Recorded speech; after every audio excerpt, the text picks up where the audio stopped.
Welcome to Ellery Queen's Mystery Magazine's Fiction Podcast. I'm EQMM's editor, Janet Hutchings. Each winter, EQMM helps the Baker Street Irregulars, the world's oldest Sherlockian society, to celebrate the birthday of Sherlock Holmes. On January 6th, the day fans have determined to be Holmes' birthday, BSI members gather annually in New York City for a gala birthday banquet where they always find at their seats a copy of the current issue of EQMM. As in many past years, this year the Sherlockian content of that special issue, which is on sale now, includes a Sherlock Holmes parody by Terence Faherty. For this episode in our podcast series, the Indianapolis author, who is best known for two series of mystery novels, one starring former seminarian Owen Keane and the other private eye Scott Elliott, has chosen an early case from his series of Holmes parodies. Here is Terence Faherty reading his story, The Engineer's Thumb, from the January-February 2017 issue of EQMM.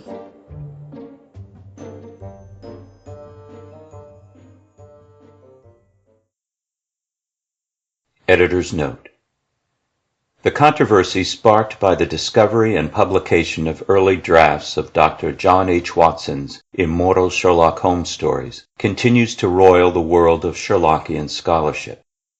In protest, several prominent Sherlockians have moved on to other fields of study, such as The Shroud of Turin and certain films of William Shatner.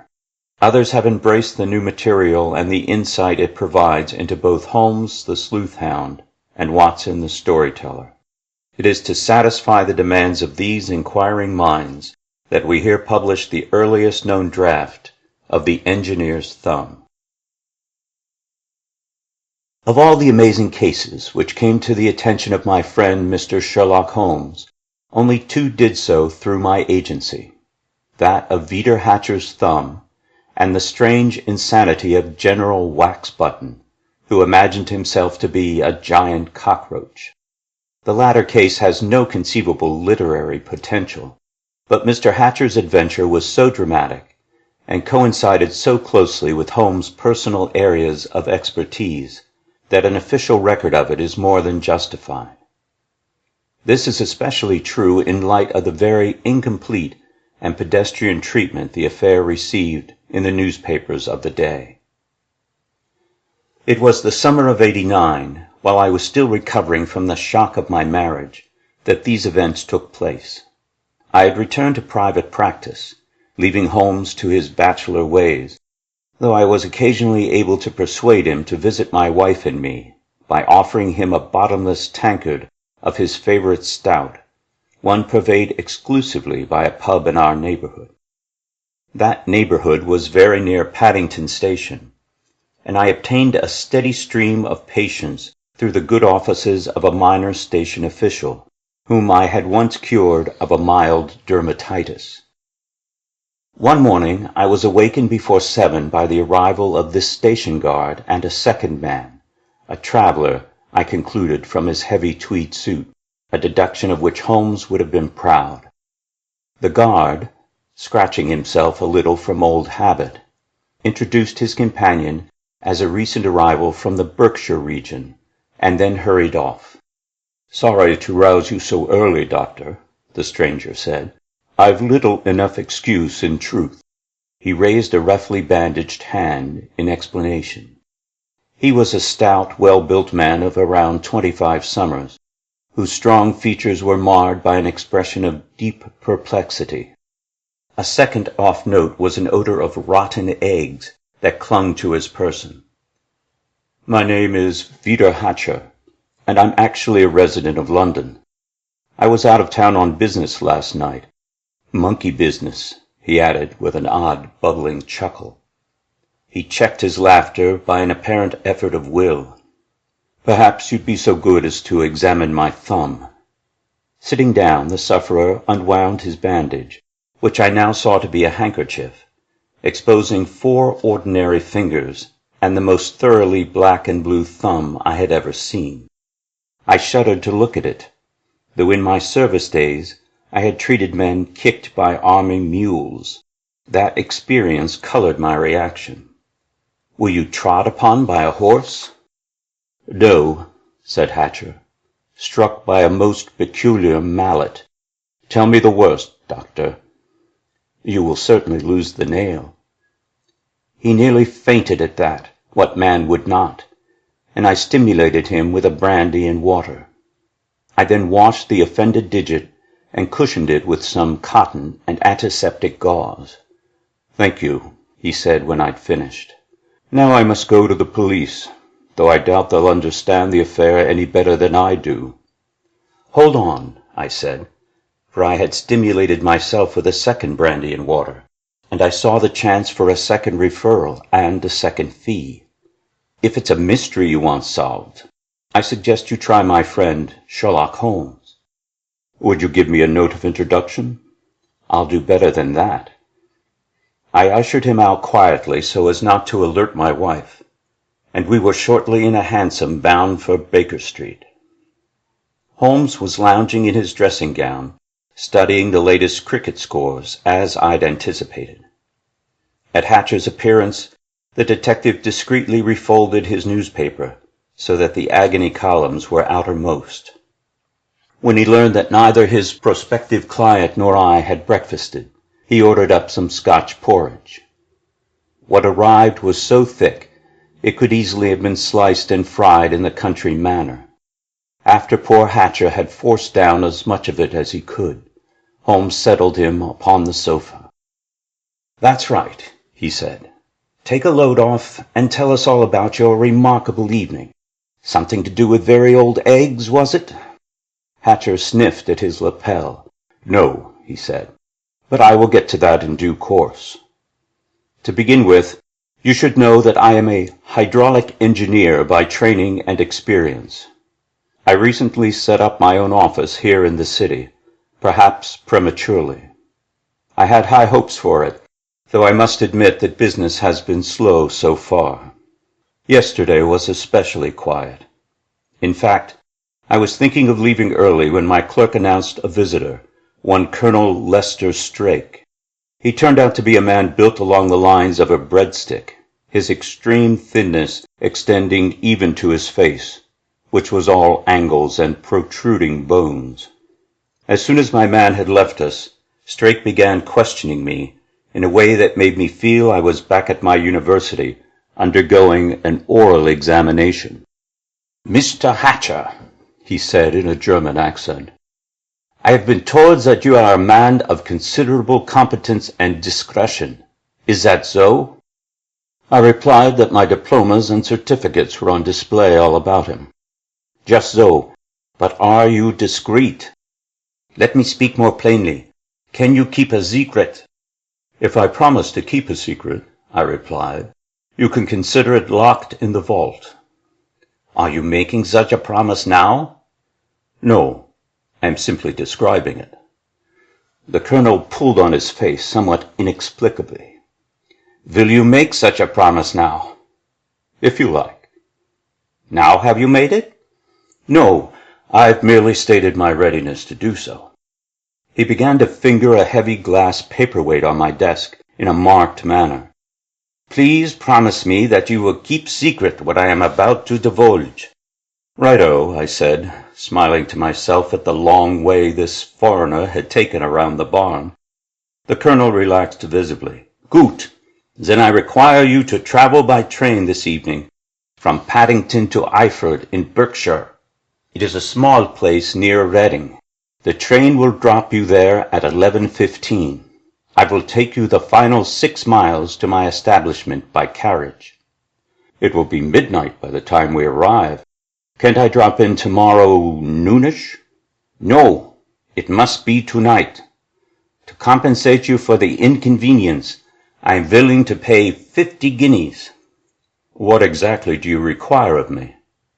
"Is your office safe from eavesdroppers?" "Entirely, if I say so myself." "But are you saying so? Never mind. The situation is this. My partner and I have developed a new pickling process that we are endeavoring to keep secret until it is perfected. We have been successful with gherkins and are currently experimenting with boiled eggs and onions. However, our apparatus for recycling the fermenting brine has developed a fault. We need you to correct it." "Count on me." "And remember, mum the word is." After he'd gone, I began to think the business queer, but then I remembered the 50 guineas. I caught my train at Paddington, changed at Reading, and arrived at Eyford a little after 11.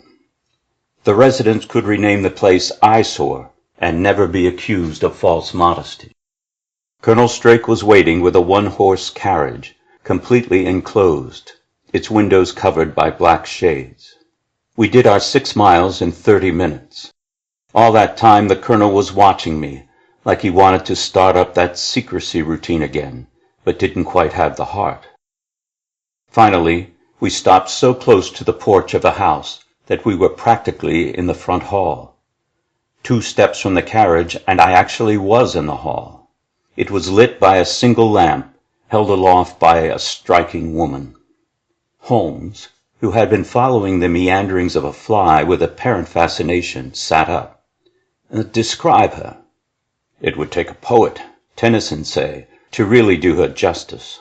She was tall, with dark hair worn in corkscrew curls, like you see on a Roman statue. She had the figure of a statue, too, what I could see of it under her rich gown, and skin as pale as marble. It seemed to me she paled a little more when the colonel introduced me and mentioned my business. My employer asked me to wait in a side room for a few minutes. It was a dingy hole, and I began whistling airs from HMS Pinafore to keep up my spirits. I had gotten as far as Little Buttercup when the lady of the lamp entered my chamber alone. "I would go," she said, in an accent identical to the colonel's. "Would you?" I said. "Yes, I would go now." "Well, if you must go, have a pleasant night." "No, you." "No, you," I returned, with a slight bow, for I can be as continental as the next hydraulic engineer. "Oh," she said, and, with a stamp of her tiny foot, she left me. Shortly afterward my host returned and led me deeper into his odd establishment. It was a house of some size, but the interior had been modified to accommodate the pickling plant, which took up 2 full stories. The lower level consisted of a series of large wooden barrels, whose covered tops were pierced by copper pipes that disappeared upward into the ceiling. One of these casks was open for my inspection, and was completely empty. Colonel Strake explained that the system had been drained and cleaned in anticipation of my coming. When I told him that he had made my job more difficult by removing the liquid, his expression suggested that he would have fingered my paperweight again had it been handy. Then he led me upstairs to the upper deck, as it were, of his contraption. I made my inspection there with the aid of a lantern my host provided. I found a metal trough fed by the aforementioned copper pipes, each of which came up through the floor before bending sharply like a shepherd's crook. The pipe's open ends were directly over the trough, but well below the level of its sides. At once I saw the difficulty, which I confirmed by inspecting the complete run of the pipes through a trap door in the floor, which the colonel opened for me using a lever mounted on the wall. "Airlock," I said with the utmost confidence when the inspection door had been safely closed. "Simple airlock. The excess brine rises through the pipes, empties into the trough, and is sent back to the barrels, correct?" "Correct," said the German, though this demonstration of my expertise made him strangely uneasy. "The problem is that any excess air will get caught in the swan's neck curve at the top of each pipe, as soon as the level of liquid in the trough rises high enough to seal the pipe's end. The airlock then blocks all movement. Just shorten the pipes by an inch or 2 to get them well above the trough, and your worries are over." "So?" "Absolutely so," I said. I then began ruminating aloud. The thing I don't understand is where the air came from. Nothing in pickling brine should produce that quantity of gas. I instantly regretted my words, as the colonel's strange and angular face suddenly became far stranger and even more angular. "Understand this," he hissed. Seizing the lever for the trap-door, he yanked it sharply. This fiend in human form had noticed that I was standing squarely on the door. When it opened, I dropped like the proverbial stone. I released my hold on my lantern, grabbing the edge of the opening and so arresting my fall. I had just reached forward with one hand to seize a ring bolt in the floor when I saw Colonel Strake raise a mallet over his head. I tell you, gentlemen, if the devil plays croquet, he uses just such a mallet. Its handle was thin and several feet in length, while the head was a squarish block of wood as big as a family Bible. "A bung starter?" murmured Holmes, with a pleased expression on his face. "A what?" I asked. "A bung starter, Watson. A mallet used to loosen the bung or plug in the side of a cask. Pray proceed, Mr. Hatcher. You've left yourself hanging literally, and Watson and me metaphorically." "I didn't hang for long, Mr. Holmes. My attacker brought his weapon down on my defenseless thumb like it was the golden spike, and he'd been given the honor of driving it home. I had a sensation of falling, and was then knocked senseless by my landing. I came to when a quantity of foul-smelling liquid poured down on my head. I immediately recognized my peril. By an evil chance, I'd fallen directly into the one barrel whose lid had been removed, and now the pickling brine was cascading down on me. "I am not a gherkin!" I screamed in panic. I was shushed by a voice close above me. "Quiet! I would climb out quickly." I recognized the voice and the lamp and the syntax of the beautiful woman I'd spoken to earlier. In addition to her lamp, she held a pail, and I realized that she must have doused me with water to revive me. Unfortunately, it was water that stank of sulfur, Holmes suggested happily. "Yes. At the time I was too busy scrambling out of the cask to care. My rescuer led me to a door that opened onto a garden. "I would run," she said. "I will run," I replied, and matched the deed to the words. I had not gone far, however, before the pain in my hand and the sulfur fumes I carried caused me to faint. Imagine my shock, Mr. Holmes, when I awoke some time later and found myself within a stone's throw of the Eyford train station. How I came to be magically transported those 6 miles, I cannot say. "We'll work that out when we're on the ground itself," Holmes said, rising to his feet and rubbing his hands together in anticipation. "To Paddington, gentlemen, after a stop at Scotland Yard to collect a professional. We'll need one before this is over." Holmes hied us along in cab and train, only breaking stride during our stop in Reading, where he insisted on buying a round of pale ales in the station bar. I mistook this as a surrender to his personal weakness, and the detective sensed and chided me for my unspoken admonition. "This isn't an indulgence, Watson," he said, holding his glass up to the light. "It's a clue." "A clue?" I remonstrated. "A clue to what?" Inspector Bradstreet, our policeman Forth, asked. "I've heard of no crime yet, except assault with a mallet and pickling without a license." "How does counterfeiting grab you?" Holmes asked. The inspector's eyes gleamed. "We know there's a gang of coiners at work near London. They've been flooding the city with pewter half-crowns." I protested. What would coiners want with pipes and barrels? Surely stamping equipment would be more in their line.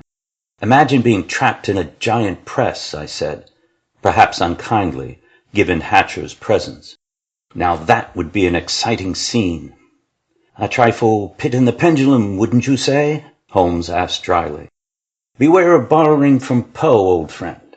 Once started, it's a difficult habit to break." Bradstreet shouldered in. "But do you think it's counterfeiting?" "In a manner of speaking," Holmes replied playfully. "And espionage as well." "Espionage!" I exclaimed. "Aldershot, home of the British Army, is just over the county line in Hampshire. Could the Germans—" "Drink up, gentlemen," Holmes said, becoming once again the man of action. "They're calling our train." Eyford was a plain little place, and doubtless sleepy most days, but not at this particular noontime. The cause of the excitement was immediately apparent. To judge by the plume of greasy smoke that hung over it, it seemed the whole village must be burning down. "There's our evidence up in flames," said Bradstreet. "No, Inspector," Hatcher said. "The house I visited was 6 miles from Iford." "I thought you'd have tumbled to that by now, sir," the professional replied. "They trotted you out 3 miles and back 3 miles to confuse you. When you passed out running, you were almost to the station and safe. Isn't that right, Mr. Holmes?" "Quite right, Inspector," Holmes replied. To me, he side-mouthed, "I wish I'd thought of that." "You will, Holmes," I said. "You will." The inspector's fears proved to be well-founded. Though on the whole, dreary Iford was regrettably intact. What must once have been its largest house was now nothing more than a tumbled mass of fragments, a veritable house of usher. Its blackened timbers were still licked by brazen tongues of flame, but there could be little doubt that this was the house we sought. The village firemen told us they had been confused by the half-melted pipework they'd encountered, and perturbed by one grisly discovery, the clear impression on a charred floorboard of a human thumb. The local constable reported to Bradstreet that witnesses had seen a heavily laden cart making off in the direction of Reading. "Now we'll never inspect the Colonel's infernal machine," I said. "I think I can show you a duplicate," Holmes consoled me, "in design, if not in scale." "Where?" Hatcher asked. "In Reading, where we must go in any case in our pursuit of Colonel Lester Strake. That's our return train whistling now, I think." Once again in Reading, we traveled by cab to 7 Bridges Street, and to the gates of the H&G Simmons Brewery, through which Bradstreet's credentials gained us instant admission. Holmes asked to see the master brewer, and that gentleman, gray-whiskered and resembling in silhouette one of the ubiquitous beer barrels, was presently with us. "Tell me," Holmes said, "have you recently introduced any technological innovations?" "Why, bless me, sir, so we have," said the brewer, who bore the unfortunate name of Belcher. "It's our own improvement on the Burton Union method, which removes excess yeast foam from the fermenting casks. Our secret process recaptures the liquid that we formerly lost with the foam. Would you kindly show us the apparatus?" When Belcher hesitated over Holmes' request, Bradstreet added, "Official business." We were shown into the brewhouse, to a vast room that contained a row of huge casks, overshadowed by ironwork supporting a large trough, and enough pipes for a cathedral organ. Hatcher gasped. "It's that fiend's exact arrangement, monstrously grown." "I'm afraid," Holmes informed the brewer, "that your security has been breached. An agent from a foreign land has stolen your secret, only pausing long enough in this vicinity to build a working model of your system in order to verify his information by duplicating a batch of your excellent pale ale." To Bradstreet, Holmes added, "I promised you counterfeiting and espionage, did I not, Inspector?" "What foreign land?" Belcher quavered. "On the evidence of his accent, Germany. I would suggest a brewer from the Dortmund region, given the similarity of their local product to your own." Belcher staggered backwards. "Never you mind," Bradstreet told him. "I'll have the villain before nightfall. I'll take it from here, Mr. Holmes. No, I insist. It's a matter of straight police work now." "There goes a fat fee," Holmes said sourly as we turned to go. "Perhaps even free beer for life." Bradstreet would have done better to have retained Holmes' services. Despite his energetic inquiries, no trace of Colonel Strake or the Lady of the Lamp was ever found. Perhaps anticipating the professional's failure, Holmes regained his good humor by the time he and Hatcher and I were ensconced in a compartment of a London-bound train. When I congratulated the engineer on avenging himself on the German in absentia, since it was almost certainly the lantern Hatcher dropped when he'd fallen through the trapdoor that had fired the house, Holmes laughed. "Good old Watson, always a sucker for the dramatic touch." "Am I wrong about the lantern?" "Yes, unless it came with a time delay fuse. Our friend dropped it around 1 this morning, and the house was still aflame at noon. Buckingham Palace wouldn't burn that long. Depend upon it, Colonel Strake set that fire so no one would know what he'd been up to. It would have worked, too, Hatcher said, if not for you, Mr. Holmes. But tell me, whatever made you think of beer? He's always thinking of beer, I said. Holmes ignored me. It was that very distinctive cologne you're wearing, Mr. Hatcher. The stink of sulphur? Precisely. You may not be aware of it, but our characteristic national beers, the ones in which the hops flavor has an edge as sharp as a cleaver, were first brewed in locales whose water contains high concentrations of calcium sulfate. This secret ingredient, as it were, was isolated by chemists some years back, and now all breweries whose aquifers are not naturally blessed add calcium sulfate to their water. That lucky bucketful you took in the face contained a goodly portion. Lucky, Hatcher repeated ruefully. I'm out 50 guineas.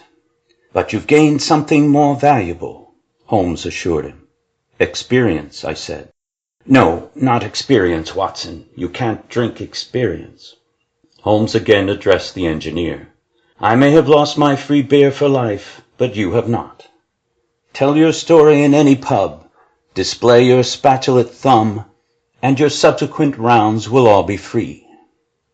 At the thought of that, the detective's face was lit as though by an inner light. Ah me, he said. Ah me.